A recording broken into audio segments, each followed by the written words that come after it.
You know, I really miss Maximum Football.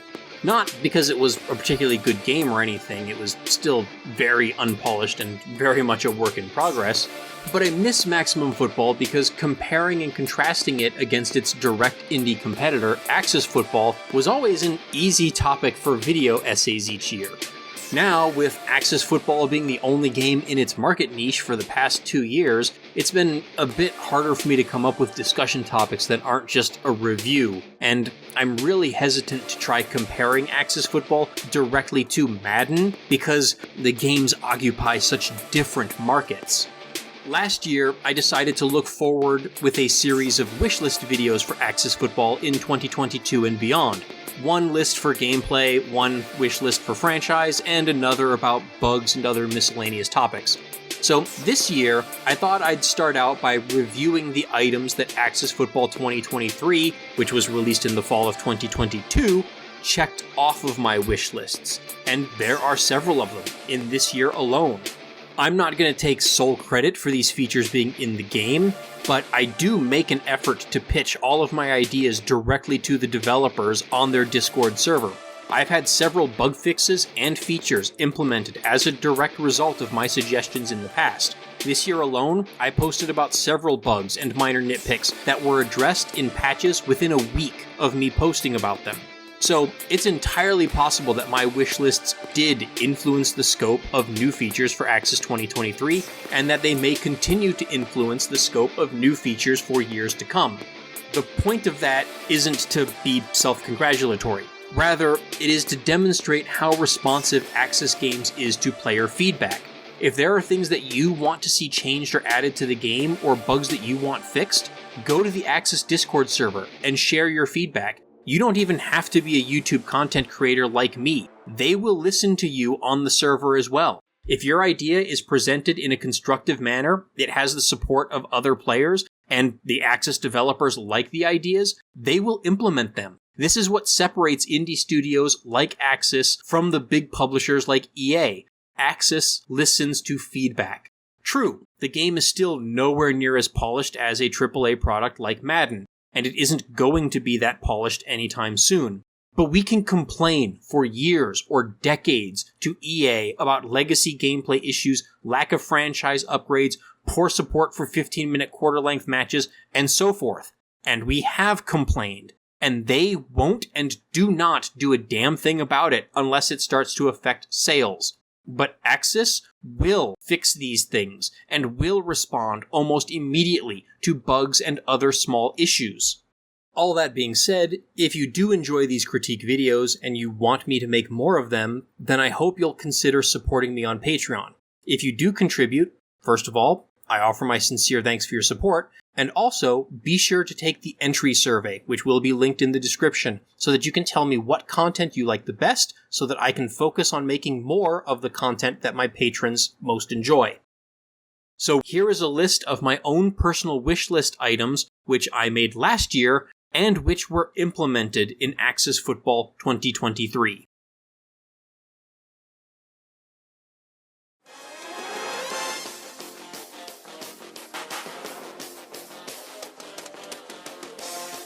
One of my biggest and most ongoing complaints with Axis Football, going all the way back to when I first started playing it in 2018, has been the poor animations for pass catching and pass defense. If you've watched any of my other content or read any of my blog posts about Axis Football, you've heard this complaint. Whether or not a pass is caught, dropped, or intercepted always seems like a complete crapshoot, and there was never any clear indication why a particular outcome happened. This not only looked bad, but the poor feedback made it difficult for users to know what, if anything, they might be doing wrong in the passing game, so it was also bad for gameplay. Now, Axis Football 2023 has a much more robust set of catching and pass defense animations.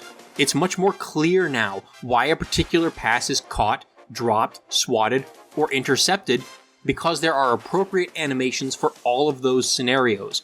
I can clearly see receivers stretching out to catch an overthrown pass, ducking down to catch an underthrown pass, slowing down or speeding up their run cycles, and twisting their bodies in order to line up for a catch, and so on. Similarly, defenders' attempts at swats and interceptions are much more readable as well. I can see the defender's outstretched arm knock the ball down. I can see him jump a route to make an interception. And I can also see him whiff on that leaping interception or route jumping attempt, thus leaving the receiver open for a big play or a score. It's all just so much more readable and so much better looking. In addition, players retain momentum after making a catch, which may carry them out of bounds or limit their ability to immediately turn upfield for yards after catch. This leads to much more realistic gameplay and has dramatically reduced the exploitability of passes to the sidelines or flats. In years past, quick out routes were poorly covered and were almost always guaranteed to be caught, and they could also be turned easily upfield for first downs. Now, those same throws are still poorly covered and pretty easy to catch, but the receiver's momentum will often carry him out of bounds for a short 3 or 4 yard gain instead of being turned upfield for an easy 8 or 10 yards. Similarly, catching like a drag route going across the field, the receiver is going to retain some of that horizontal momentum before being able to turn and cut upfield, which gives defenses more time to converge on them and limit the yards after catch opportunity. This not only improves the look of the game and how it plays on the field, but it also subtly improves the franchise mode by providing more realistic passing stats and scores. This upgrade might very well represent the biggest single-year jump in gameplay quality that I've seen from Axis Football in the years that I've been playing it, and it is long overdue.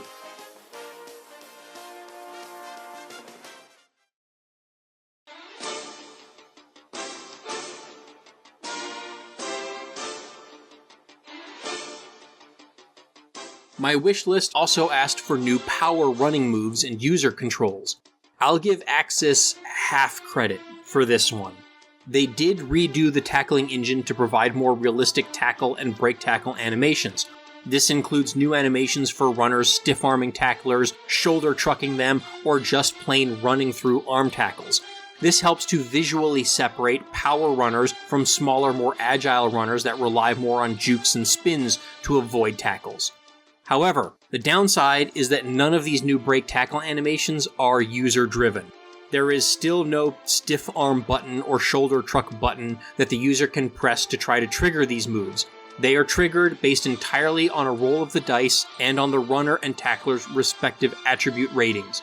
If I'm playing with a bruising power runner, I just have to kind of run him into the defender and then hope to get one of these animations, whereas the more agile runners give the user considerable more agency in how they evade tackles.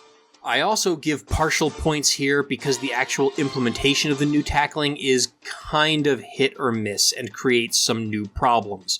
It generally looks good in isolation in the open field. Player models do still clip through each other quite a bit, but I don't see much in the way of suction or motion shifting to line up tackles that shouldn't be possible with, based on physics. So I'm okay with, some clipping and other animation issues. However, I only ever see solo tackle animations in this new engine, and these animations cannot be interrupted. This means that when a tackle or break tackle happens in traffic, the other players nearby just kind of stand still and wait for the animation to resolve because they cannot actually interact with it. Other players can push the tackle animation, which can still influence where the ball ends up, but they cannot dynamically add on to the tackle. This is actually a bit of a regression for this series, since previous Axis Football games did have assisted tackle and consecutive hit tackle animations. So hopefully these things can be restored for next year's version of the game.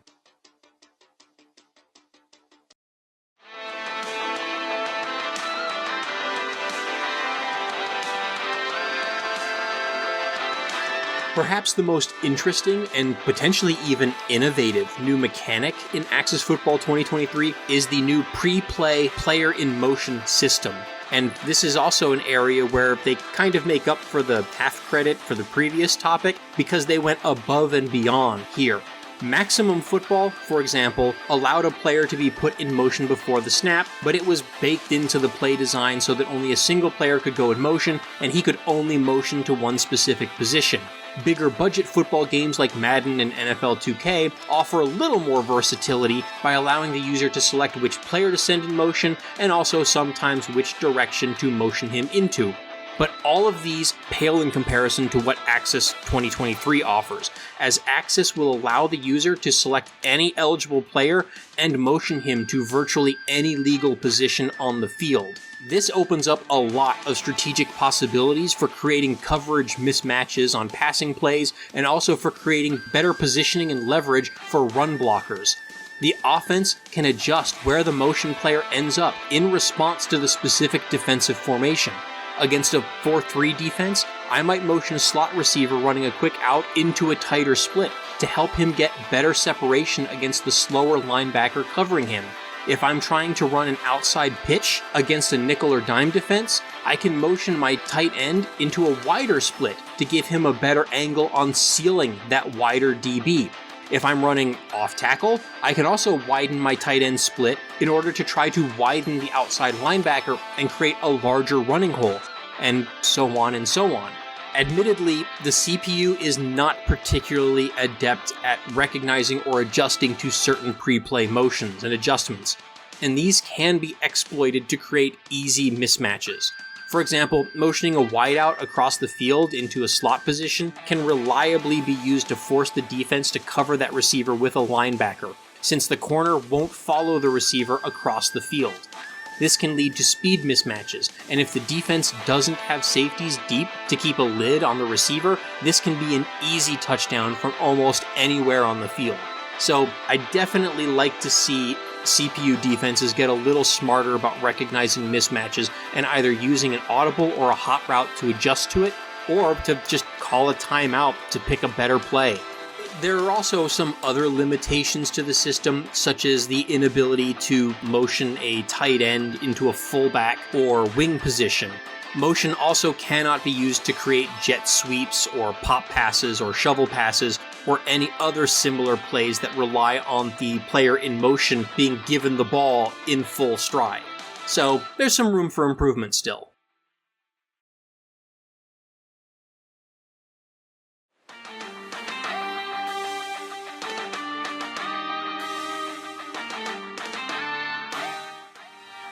Another of my wishlist items that I want to give Axis 2023 partial credit for implementing is committee backfields.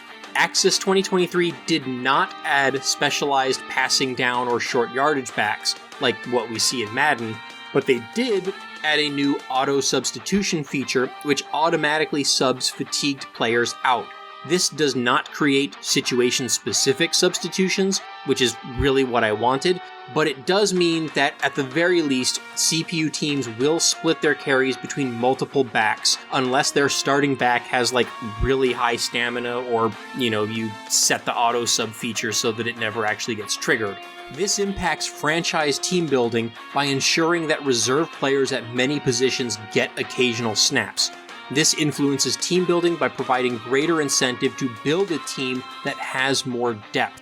You can't just go all in on A-rated stars at every single position and then just sign a bunch of D-rated shaft players to lengthy low-ball offers just to fill out your roster and stay under the salary cap. Having some C+ or B- players as reserve running backs, receivers, or defenders will improve your team's play at later stages in a drive when fatigued starters have to start sitting out. This feature is also still very rough around the edges and could use some iteration. First of all, you'll probably have to tweak the auto sub slider quite a bit in order to get your desired results. And often, players will come out due to fatigue, and then they'll sit out for one play, recover just enough stamina to be subbed back in the next play, and then only play one play before having to be subbed out again. So they end up just kind of running in and out for every other play, which isn't entirely realistic.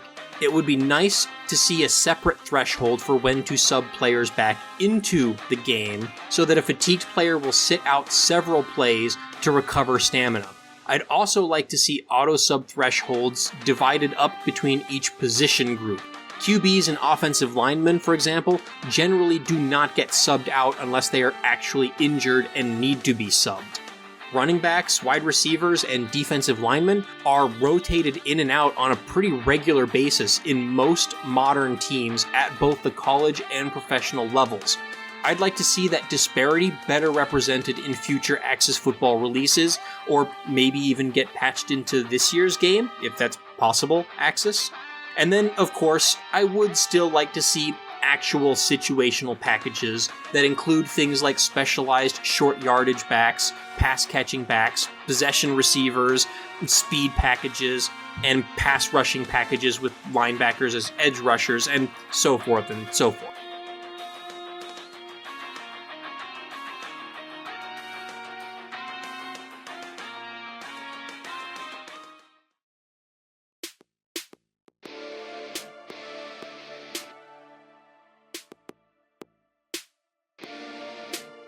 In addition to these new features, Axis has also fixed a few bugs that I had reported in my third wishlist video. Axis fixed the issues with receivers running themselves out of position in order to catch routes in the flats. This problem was basically eliminated by the new catching animations and momentum conservation. They've also fixed ball trajectories on comeback routes for anticipation throws, such that the quarterback is more likely to actually hit the receiver and not just throwing a laser beam directly into the grass. On the other side of the ball, I'm not seeing my safeties diving and whiffing at receivers who catch deep passes anymore, thank goodness.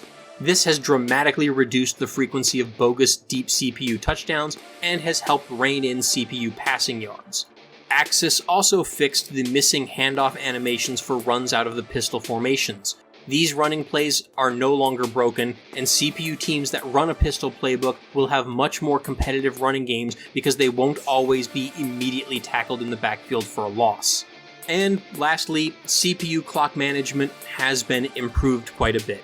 CPU teams will no longer do absolutely stupid things like calling a timeout after failing to convert a third down in a 2-minute drill and then just punting anyway. I'll have to call my own timeout if I want to try to take that punt and run my own 2-minute offense. Clock management still isn't perfect by any stretch of the imagination, but it is a lot better compared to previous years, and Axis is still continually working on improving CPU clock management for specific situations. So if you run into issues, report them on the Discord server, and maybe they'll get fixed.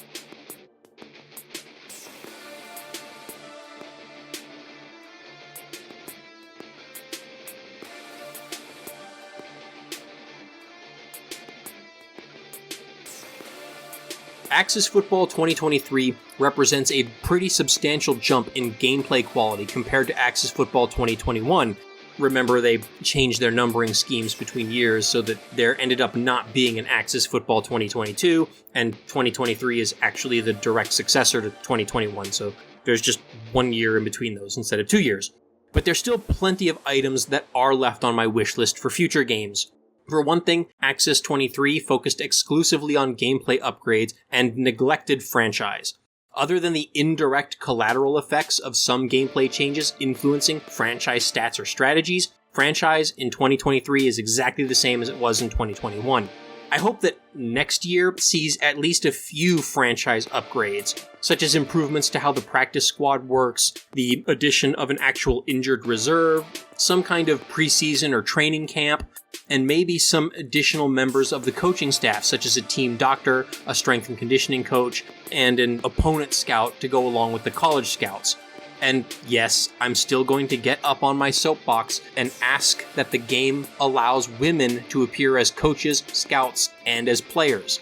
And I'd also like to see some support for importing last year's save file or rosters into the new game so that I can pick up where I left off and keep building my championship team instead of having to start over from scratch and work my way back up through the C and B tiers of the Axis League. As far as gameplay goes, I think my biggest remaining on-field issue is the poor trench play.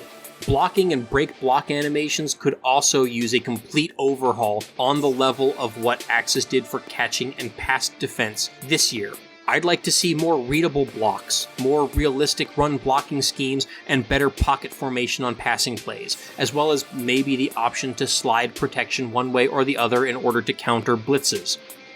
Axis 2023 represents a solid jump in quality over previous years, and I definitely recommend it, but I do so with the caveat that it's still a work in progress that has major rough edges to iron out. I think that if Axis Football 2024 gets such a blocking upgrade, is able to clean up the issues with tackling animations, and combines that with a few franchise improvements, then Axis Football 2024 will be a complete and robust football gaming experience that I can finally easily recommend to any football gamer out there without reservation or caveat.